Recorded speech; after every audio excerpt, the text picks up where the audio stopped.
మేడ్చల్ జిల్లా కూకట్పల్లిలో Swan Lake gated community అపార్ట్మెంట్లో జరిగిన రేణు అగర్వాల్ హత్య కేసును విచారణ స్పీడప్ చేశారు పోలీసులు. రెండోసారి ఘటనా స్థలాన్ని పరిశీలించారు ఎస్ఓటీ పోలీసులు. వారం క్రితం జార్ఖండ్ నుంచి పనికి వచ్చిన వ్యక్తి హత్య చేశాడని అనుమానిస్తున్నారు. ఈ ఘటనపై క్లూస్ టీం ఆధారాలు సేకరించింది. మహిళ హత్య కేసును సీరియస్ గా తీసుకున్నారు పోలీసులు. మహిళను కుక్కర్తో కొట్టి గొంతు కోసి హత్య చేసినట్టు గుర్తించామని చెప్పారు బాలానగర్ డీసీపీ సురేష్ కుమార్. హత్యలో 2-3 పాల్గొన్నట్టు భావిస్తున్నారు. మీరు ముంబై హైవే వైపు వెళ్లినట్టు అనుమానిస్తున్నారు. నిందితుల కోసం 5 టీంలు గాలిస్తున్నాయి. కూకట్పల్లిలో వ్యాపారి భార్య దారుణ హత్యకు సంబంధించి మరిన్ని డీటెయిల్స్ రాంప్రసాద్ అందిస్తారు. రాంప్రసాద్, మహిళ హత్య కేసు విచారణ అప్డేట్స్ ఏంటి?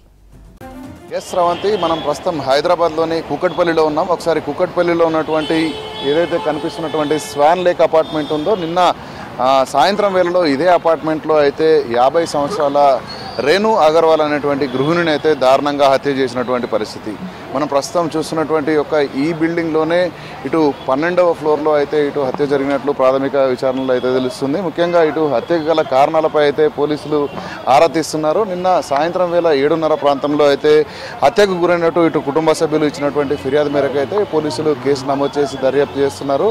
మనం ఒకసారి అపార్ట్మెంట్ గమనిస్తే హై సెక్యూరిటీ ఉన్నటువంటి ఈ అపార్ట్మెంట్లోకి అయితే ఏ విధంగా వచ్చి ఇటు దుండగులు హత్య చేశారనేటువంటి కోణంలో కూడా ఇటు పోలీసుల దర్యాప్తు అనేది కొనసాగుతుంది. మనం ప్రస్తుతం ఈ హత్యను గమనిస్తే ఇటు రేణు అగర్వాల్ అనేటువంటి గృహిణి నిన్న వారికి సంబంధించినటువంటి భర్త అదేవిధంగా కుమారుడు ఇద్దరు కూడా వ్యాపార పనుల నిమిత్తం బయటకు వెళ్ళిన అనంతరం అయితే హత్య చేయబడినట్లయితే ఇటు పోలీసులకు ఇచ్చినటువంటి ఫిర్యాదులో పేర్కొనడం జరిగింది. ముఖ్యంగా ఈ భవనంలో అయితే అపార్ట్మెంట్లో 3 నివసిస్తుంటారు. 3లో ఇటు 2 వ్యాపారం నిమిత్తం వెళ్ళడంతో గత 10 రోజుల క్రితం జార్ఖండ్కు చెందినటువంటి ఒక యువకుడిని అయితే పని మనిషిగా ఏర్పాటు చేసుకోవడం జరిగింది.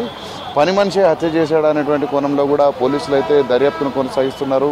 ఎందుకంటే నిన్న సాయంత్రం వేళ నుంచి కూడా ఇటు రేణు అగర్వాల్ను కాంటాక్ట్ చేసేందుకు కుటుంబ సభ్యులు ఫోన్ చేసిన క్రమంలో ఫోన్ ఎత్తకపోవడంతో అయితే నిన్న సాయంత్రం 7:30 ప్రాంతంలో అయితే హుటాహుటిన ఇటు ఇంటికి చేరుకొని జరిగినటువంటి విషయానికి సంబంధించి అయితే ఇటు వారు ఇక్కడ ఉన్నటువంటి ప్లంబర్ సహాయంతో ఇటు డోర్ను ధ్వంసం చేసి ఇంట్లోకి వెళ్ళిన అనంతరం అయితే ఇటు రక్తం మడుగులో పడి ఉన్నటువంటి రేణు అగర్వాల్ను చూసి వెంటనే పోలీసులకు సమాచారం ఇవ్వడం జరిగింది.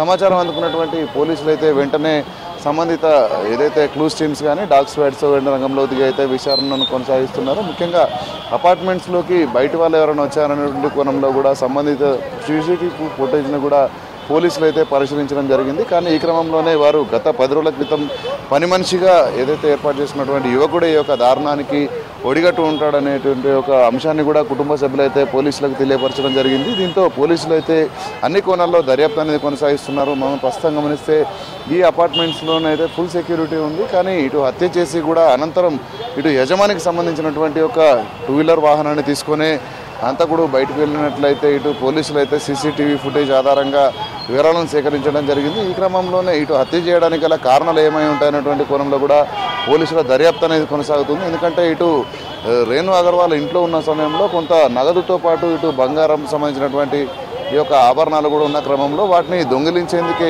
హత్యకు ఒడిగట్టు ఉంటారనేటువంటి కోణంలో కూడా పోలీసులు అయితే దర్యాప్తు చేస్తున్న క్రమంలో ముఖ్యంగా ఇప్పటికే మనం చూడవచ్చు హత్య జరిగిన సమయం నుంచి పోలీసుల సమాచారం అందుకున్నాక ఇక్కడికైతే ఎస్ఓటీ పోలీసులు కూడా రావడం జరిగింది. నిన్న సాయంత్రం వేళలో ఇటు మనం చూస్తే బాలానగర్ డీసీపీ కూడా సంఘటనా స్థలానికి చేరుకొని హత్యకు సంబంధించినటువంటి వివరాలను అడిగి తెలుసుకోవడంతో పాటు ఇప్పటికే 5 ప్రత్యేక బృందాలను ఏర్పాటు చేసి కూడా ఇటు నిందితుల కోసం అయితే ఇటు దర్యాప్తు కొనసాగుతున్నటువంటి పరిస్థితి. ముఖ్యంగా ఇటు నిందితులు అయితే ఇటు ముంబై వైపు వెళ్ళారనేటువంటి సమాచారంతో అయితే సీసీ కెమెరాల ఆధారంగా అయితే ఇటు ముంబై వైపు కూడా పోలీసులు వెళ్ళడం జరిగింది. అంతేకాకుండా ఇంట్లో పనిచేసి వస్తున్నటువంటి యువకుడు ఇటు జార్ఖండ్కి చెందినవాడు కావడంతో జార్ఖండ్కి కూడా ప్రత్యేకంగా ఒక టీంను పంపించి అయితే దర్యాప్తు అనేది వేగవంతం చేయడం జరిగింది. అంతేకాకుండా నిన్న వచ్చినటువంటి ఎస్ఓటీ పోలీసులు ప్రాథమికంగా నిన్న అక్కడ సంబంధించినటువంటి క్లూస్ను సేకరించిన క్రమంలో ఈరోజు రెండవసారి కూడా వచ్చి ఇటు కుటుంబ సభ్యులను కూడా వివరాలు అడుగుతున్నటువంటి పరిస్థితి అయితే ఇక్కడ స్వాన్ లేక్ అపార్ట్మెంట్స్లో కొనసాగుతుంది. ఎట్టకేలకు నిందితులను పట్టుకునేటువంటి పనిలో అయితే పోలీసులు కొంత స్పీడప్ అయ్యారని చెప్పవచ్చు. మొత్తానికి హత్యకు సంబంధించినటువంటి కారణాలు అంతేకాకుండా